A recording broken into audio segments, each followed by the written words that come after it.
As we move forward into 2012, a new year, I think those of us that are concerned about the future of the country, where the country is headed, we need to reassess where things are. I think as the political campaigns move forward, we have to be very, very skeptical, not cynical, skeptical of what the politicians are saying.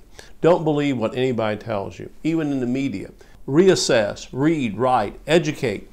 Go to our website at rutherford.org. I write a weekly commentary trying to alert people to what's going on, the dangers in civil liberties, the economy, and so on. That way you can stay focused. But as the political campaigns heat up, I say be very, very wary of what politicians have to say. Do not believe what a politician tells you. As anybody knows that does minimal research on politicians, they are backed by very large corporate interests and people with a lot of money. So when it comes time to vote or it comes time to take a position on an issue, it's highly influenced by people with money who really run the show in America. In terms of civil liberties, the country's in worse shape than I've ever seen it. Again, go to our website at rutherford.org. I write a lot on what's happening in terms of civil liberties.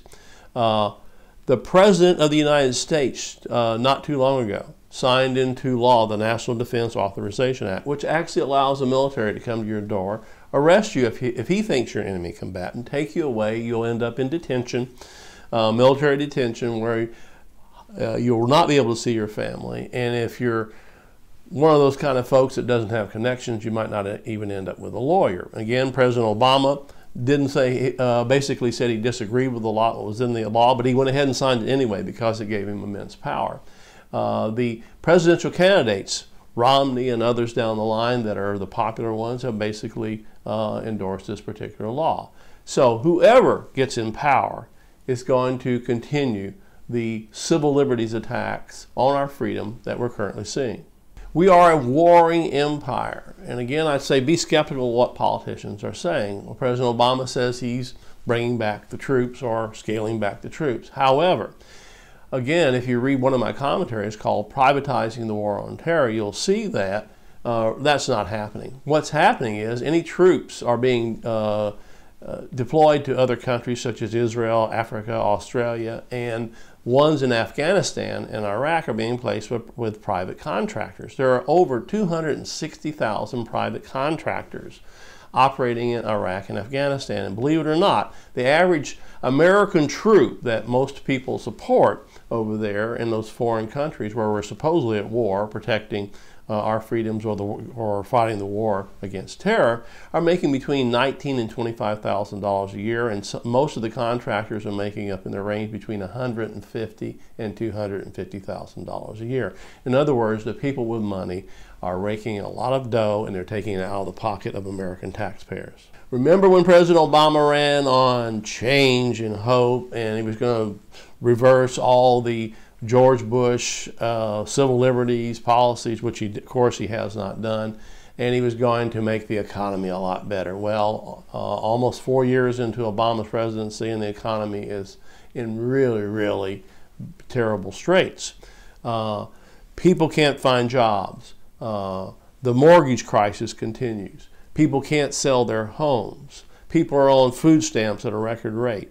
What we've done is we've sold our spiritual birthright for a bowl of materialistic porridge. And what I mean by that is the people who founded this country had great spiritual principles. We have decided that we can throw that out the window, that we can be satisfied if we're in debt, and most Americans are chained to the wall with debt while they're cheering on the next Super Bowl champion, the next celebrity on the news, or whatever is the hot topic of the day that's being pushed by the corporate media. The people who found this country, though, like Thomas Jefferson, as he says in the Declaration of Independence, he said, our Creator gives us certain absolute rights. Among these are life, liberty, and the pursuit of happiness. They all understood that freedom was a spiritual principle. And to engage and to resist an enemy of any kind, whether it is a domestic terrorist, a foreign terrorist, the local banker, or whoever is terrorizing the landscape, you needed to have spiritual principles. That we've thrown out the window. unfortunately, and we've lost that. James Madison, who wrote our Bill of Rights, said we ought to mistrust all those in power. He knew what he was talking about. The people who wrote our Constitution, who wrote our Bill of Rights, had just fought the British Empire, which was a very authoritarian and cruel empire that oppressed them as a people. We're seeing the same thing happen now. And how did they combat that? They stood strong on their beliefs and their rights. They didn't waver, and they got out there and got active. That's the key. Be active. Because, folks, things are not going well just this side of hell.